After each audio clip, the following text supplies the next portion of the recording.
book covers, that's another big application. That was one that kind of popped up for us, right? We weren't expecting it. Yeah. And that And makes of course, sense if you think packaging. about it. So you're talking about the slip cover on a book, right? Yeah. Embellishing that. Or even if it's a paperback, you can easily do, I mean, they've been doing, embossed covers for decades and decades. Sure. And Oh, I yeah. think embellishments is the next step in that.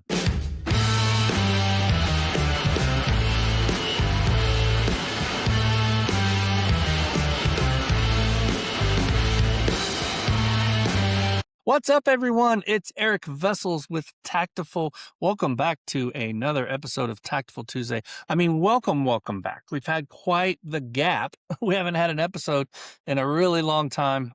Won't go into it, but I've had a lot of personal things on my plate and just been really busy. So we haven't really had an episode, but we're on episode 45 and gonna have a lot of fun. Today's guest is someone who spent really decades observing, analyzing, and documenting the evolution of print. Richard Romano is the managing editor of What They Think. Richard, welcome to the show. Glad to be here. Yes, it has been decades, hasn't it? I think I've been in the printing industry since before birth. Right, like you're OG, right? Like Kevin always talks about, he's been in it since he was a kid, and you have kind of the same experience, I think, kind of growing up into it. So you actually joined us way back on episode 2 of Tactful Tuesdays, where we talked about the need for industry standards and digital embellishment, challenges printers face when it comes to selling and pricing these types of premium effects. Now, here we are 43 episodes later. A lot has changed. We're going to dive into some of that and dive into some of how we're finding out how it changes as well. So we're really glad to have you back in the saddle here, Richard, with us. When we were just getting started, now that we're on episode 45, I'm curious from your vantage point. And the last time we shot, I still lived in Ohio. So a lot has transpired since then. I was pretty new at Tactiful at the time. What are the biggest changes that you've seen in that time in the digital embellishment space over, like, say, the last year or two? It's just become a lot more visible. Certainly since drupa, as if you were a drupa, and I know for a fact that you were, that was very much the embellishment drupa. And as we'll talk about the various embellishment surveys later, but what we found in between doing 2 embellishment studies was that after post drupa, there was a lot more attention paid, a lot more visibility to embellishments, and you're seeing a lot more articles come out, and you're seeing a lot more people, utilizing the equipment. And so we're still in the process of trying to quantify that, but just from anecdotally and from a little data we have, I mean, it's certainly on a lot of people's radars now. So. Absolutely. And speaking of quantifying that, we are launching. Tactiful has partnered with What They Think, going on 3 years now. We're on our 3rd digital embellishment study survey that we put out to printers, and then we put that together in a study to find out a lot of what's happened. Year 1, we did mostly fifth. Yes, 6 color toner options. Yeah. Or we did 5th and 6th color in survey 1. In survey 2, the last one we did, we added inkjet embellishment technologies as Yeah, well. pretty much any digital embellishment technology. Right on. So this 3rd iteration, obviously it's going to cover 5th and 6th color, as well as inkjet and digital, any digital embellishment. I remember the biggest takeaway, and what we love to do, the reason that we love to do this year over year is because we get to look at trends, right? We get to look at what's happening. And from that first year to that second year, the biggest thing that popped out for me was we had a 400% increase in printers that were self-reporting usage. Mm-hmm. It's phenomenal. I mean, it's just amazing. What do you expect? I wouldn't expect it would be that much in the following year, but what are our expectations as we put out this latest survey? And we definitely want, if you're listening, if you're watching, we're going to have links to the survey. All printers who are involved in digital embellishment, please click over and take the time. It really helps the industry overall, because Tactiful actually takes what they think and Richard crunch in terms of the results of the survey, and we teach on that for the next year. So encourage you to take that. But Richard, what's the expectation in this next survey? It's hard to say. It's probably not going to be as dramatic a jump as we saw between the 2023 and 2025 studies, just because there was the drupa and you're going from a very low base, low install base to so it's probably going to be a little bit more moderated. But the great thing about doing a 3rd survey is that, as we all know, 2 data sets don't a trend make. So we can sort of get a more, conclusive idea of what the actual trends are, where things are going. And that's always kind of exciting. And I just want to point out that, if you're watching this on What They Think, you'll see the survey link down below the video window. We know that everybody is over-surveyed these days. We've had some issues trying to get people to take our surveys. We just closed out our printing outlook survey, and getting respondents was not easy. If you subscribe to Printing Impressions, you probably saw that their survey, that the NAPCO survey, is now in the field. If you're in the sign business, the ISA survey is in the field. I had to use AAA last month. They sent me a survey. You can't use a product or survey or service without being surveyed. So we understand that everyone is a little over-surveyed, and the real value, and these surveys are a win-win-win situation. They help us analysts and other consultants help their clients know where to put their resources and see what's actually going on in the industry. It helps the OEMs and the vendors sort of know not only where to put their marketing dollars, where to put their R&D efforts, but also how to help their own customers, because they know what the pain points are, they know what the challenges are, and it also helps print businesses to help them know what their peers are doing. What are their peers challenged by? Where are they seeing opportunities? What are they buying? And what are they doing? Again, the surveys and reports, it may just seem very academic, and it just gives us fodder for boring PowerPoint slides, but it does have a real value for the industry. Otherwise, we're just all operating blindly. I mean, the analogy is, if you remember during the government shutdown, when none of the data collection agencies were collecting data, particularly the Bureau of Labor Statistics. And economists and investment bankers and everybody else was just like, we have no idea what's going on with employment. They We're skipped a flying month. blind. We're flying blind, baby. Blind, and you can't really make plans, without knowing, where the market is going. So that's why these surveys are just so important, despite it might seem like a horrible slog to go onto SurveyMonkey and keep checking boxes for 10 minutes. Super, super important. And what I would say to printers out there is the other thing that we should mention as well is if you fill out the survey, we keep track of who you are. And when we aggregate all of that information, you get an executive summary. So you're going to get some valuable information on where digital embellishments is headed. And then, like I said, also, if you work with Taktiful in any way, you're going to see all of this stuff come out in what we're educating over the next year. And we just continue to inform ourselves. So yeah, wanted to shout out to that, and we'll have the link out to the survey in our YouTube, and if you're watching it on What They Think, it'll be right down below, as Richard said. Yeah, so I'm trying to get subpoena power, but that's not going to work, I don't think. Trying to get subpoena. Wouldn't that be nice? Like, we're calling you in to testify on digital embellishments. Like, get in here. I can't imagine. That would be kind of a circus. That'd be a fun skit to do at a trade show. So I wanted to do a little reality check here on digital embellishments. You talk to printers, you talk to vendors, you talk to other analysts a lot as well across the industry, week in, week out. When it comes to embellishments, where do you think the industry still might have a misconception or a blind spot? I'm still reminded of something that Trish Witkowski did did a video a couple of years ago, and she said that one of the biggest misconceptions, I think this still remains the case, is that you really need to be or have high-end luxury clients to use embellishments. That there are few prosaic. I mean, obviously, you're not going to use embellishments on a credit card statement or something. But certainly, it's not for the high-end luxury brands like W brochure or something like that. I mean, there are sort of down-market embellishment solutions out there and applications out there. So I think the trick is to figure out just where those are and take advantage of them, rather than just assuming that, it's something that my customers would never see any kind of value in. Because as we all know, and as studies have shown, as Kevin has written about rather a lot, it really does boost response rates for printed materials and certainly packaging. Yeah, absolutely. I think that's a great misconception, right? I mean, obviously, embellishments in print fits the luxury space, right? And we see higher ROI there for sure. But what I might argue is don't look so much for luxury markets, but look for where print can have a higher impact, right? Look for where that tactile or that visual reflection can really increase print's value, right? We talk a lot about CMYK plus. Well, what's the plus? Well, the plus is adding value. And when we talk about designing, Matt Redbear talks a lot about less is more, right? Maybe a more subtle, just like a little subtle varnish here might really add more value rather than just, kind of puking varnish on a page and hoping for the best.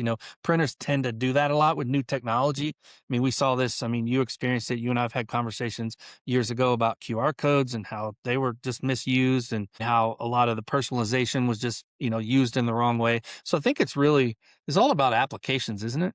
Absolutely, yeah. In fact, I think I was just doing some research on embellishments in wide format and display graphics. And there actually are, I mean, you don't think of display graphics as being particularly tactile. I mean, you'll go up and fondle the sign or anything. But just visually, just having that sort of 3D raised effect can certainly have an impact. So it's definitely about the applications. Yeah, absolutely. Well, we even had, as you remember at Printing United, we did the digital embellishment tour, and we had wide format printers on that. We had, Swiss Q Print was doing some really cool stuff. They actually made us an album record that was tactile. It had grooves in it. Roland is doing some really interesting thing. Yeah, they acquired Dements, which is that three-dimensional effect printer. Yeah, and like walls that you actually that has texture to it. And like you said, the visual kind of draws you over, and it's just like, is that really like wood like, or and you touch it, and like maybe that adds an impact of that point of sale display or whatever, or that just decor of your retail space. Who knows? So one of the topics that we discussed last time, which has been, like I said, 40 some episodes ago, was the challenge printers face selling embellishment and communicating their value. Do you feel like the industry is getting better at that, or are we still struggling with how to position these capabilities? Because we still encounter a lot of printers who are just pricing, estimating cost plus. They're figuring out what their cost of the varnish or the foil is, then they're just adding a percentage. Are we getting any better? We seem to be. And Kevin actually did a great article for us for our quarterly What They Think journal, which is up at whattheythink.com/the quarterly. Is that business plan? How to write a business plan. And we're Yeah. actually going to be doing a workshop webinar on March 31st, where we're going to walk people through how to create a business plan around embellishments. And I think that's really the crucial thing. They always say, if you build it, they will come. And we know that that's not true. You really sort of need to have a plan for what you're going to do and how you're going to market it, how you're going to sell it. And train people on how to market and sell embellishment capabilities. It's like any other. I mean, we've been having the same conversations for 30 years? Digital printing, variable data printing. I mean, it's the same old conversation. We just keep regurgitating every 20 years. It's just a new technology, right? Like it's the next thing. Well, I mean, you say training, and I think that's super important, but we teach in our training, the underlying basis is, if you build it, they will not come.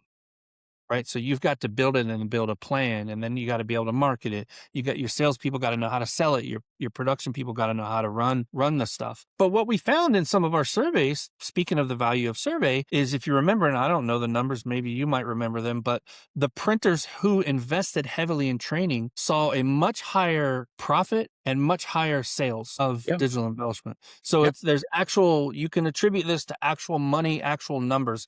If you invest in that training, and hopefully you'll join us. I think that March 31st workshop, we're going to do a webinar, but it's going to actually be an interactive workshop. Everybody who is on the webinar is going to participate in some way, shape, or form. So whether you want to or not. Looking a lot of fun. Yeah. Enforced participation, as Frank Zappa used to say. Speaking of subpoenaed, we're going to put you in a room and be like, write on sticky notes. Do it now. Awesome. So you were one of the real early voices advocating for clearer standards around embellishment effects, things like gloss levels, tactile finishes, and terminology. How important do you think standardization is as this market grows? And by standardization, I don't necessarily mean like, standards level stuff, but like taxonomy and talking about it in the same way. One of the struggles that we have is, across multiple vendors, the same exact embellishment finish is different name, totally different thing. And it's almost like it's the Wild West out there. Do you think that's a important step for the embellishment world to take?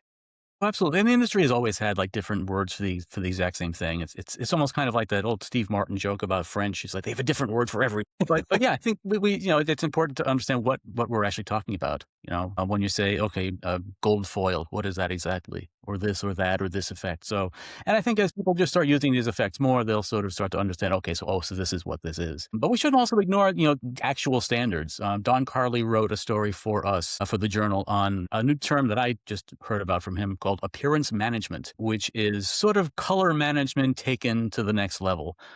Because it also includes embellishments, where the old problem where like catalog publishers used to have, where you would seed the same item, but depending which catalog you were looking at or who printed it, it was a different color. So then that triggered returns if what you actually get doesn't match what you saw in the catalog. That's always been a major problem. Years ago, Bill Lampard used to do an annual catalog study where he would give catalogs from the same vendor, same merchant, from different printers, and the color could vary wildly just from the same company. And that was a big problem that retailers have with returns. And that's now a problem that's happening with things like embellishments, where if the embellishment ends up not being what the customer expected, it's going to get back or get rejected or whatever. So there are starting to be some ICC standards, and this is way over my head, but they're starting to emerge that sort of really try to, put a number to these things and make them a bit more like color management. So that's, Yeah, you absolutely. know, And actually, mentioning that, we just launched the Tactisphere, which is a community of embellishment folks that are interested, and we've chosen a pretty amazing advisory council. Your own Adam DeWitz is serving, representing What They Think on the advisory council. And one of the things that popped up in our very first meeting was taxonomy, and so we're working. I know Printing United has a taxonomy initiative, and I know Adam DeWitz is involved in a lot of standard stuff. So hopefully all of these things can kind of inform one another so that we can start to talk, because embellishment's going to be difficult because it's not only color, right? And we've got a Pantone system and a lot of ways to manage color, but now we're going to have to manage appearance, reflectivity, reflectivity. Yeah. gloss levels, matte levels. And not only that, but now we got to also, how do we describe the tactile feel? Is it a very subtle feel? Is it coarse like sandpaper? So there's a lot of different variables that we're going to have to explore. And I'm hopeful that we can get to that common ground to where maybe every OEM has a brand name, for whatever, but then there's also a consistent way to describe it from a taxonomy level so that nobody's is confused. Because we find a lot of times, like, a designer is like, I want that super shiny, rough feeling thing, or I want that smooth matte finish on the cover of the magazine, right? And we might call it soft touch, but they don't, right? Like, so how do we speak about it? And I think it's an issue that we're going to have to address for sure. And Yeah. we're And it's working going on to be a challenge. I mean, look how long we've been talking about color management. forever. And it always changes. And I heard did I hear there's like someone discovered a new color? Did you?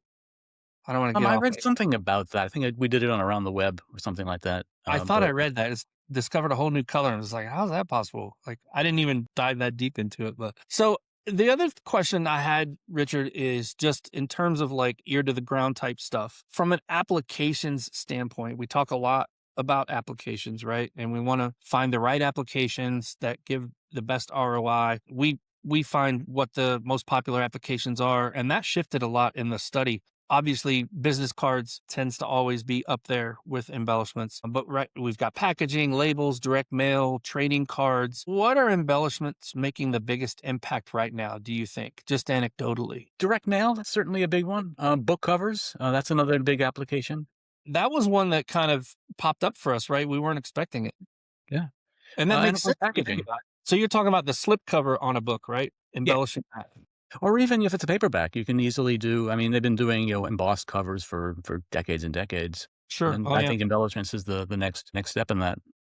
Yeah, because if you think about it, like if you notice a book and then you take it off and there's some tactile thing to it. We've all talked about, for a long time, and we preach there's a psychological impact of that. Like, it creates a deep emotional bond beyond just holding it.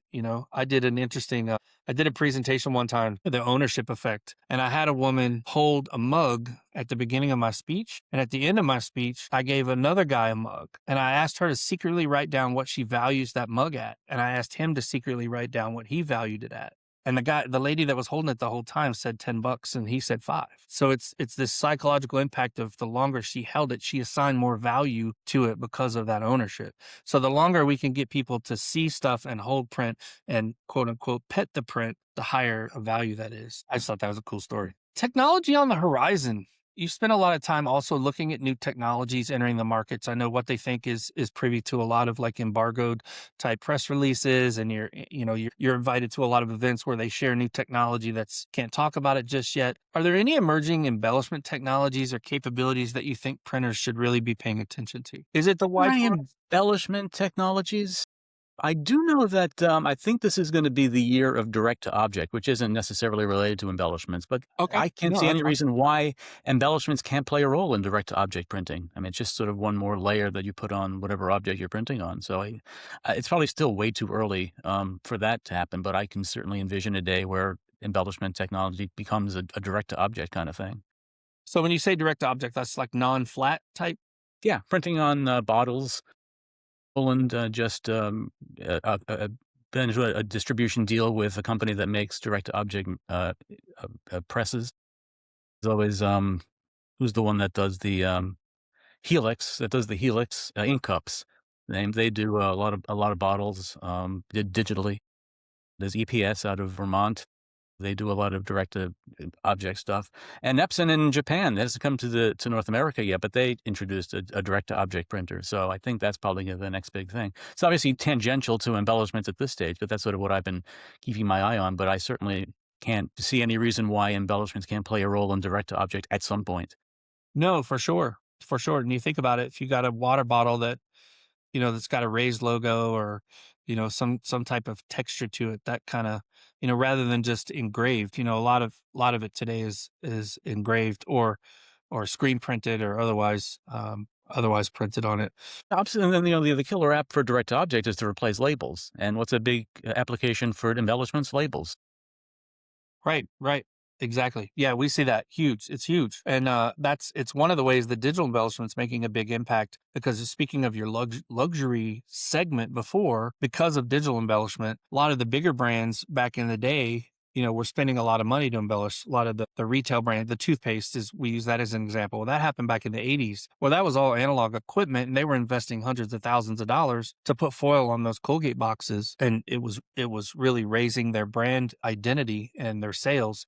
Well, now with digital embellishment, you can kind of do the same thing, but you don't have that high of investment. So digital embellishment's really allowing people to get into that luxury sector without the huge investment. So everything can be luxurious. And as you know, post COVID, we've got this Etsy economy. We got so many makers now. We got small brands that are doing short runs, small businesses. So there's a huge opportunity in that. And we're just seeing a lot of interesting applications. It's really fun to watch printers get a digital embellishment press and then just see what they do with it and play with it. And some of them are creating entirely new markets out of thin air. What's a big one that we talk about a lot is like VIP passes or credentials or university recruiting. Now with NIL, there's so much money in it. It's worthwhile for them to spend more to recruit those types of athletes and even down into the students. It's harder and harder for colleges and universities to recruit students nowadays. So adding that little flair, both personalization and embellishment, we find is huge. We'll end up with some fun stuff we usually do. You spent over 2 decades writing about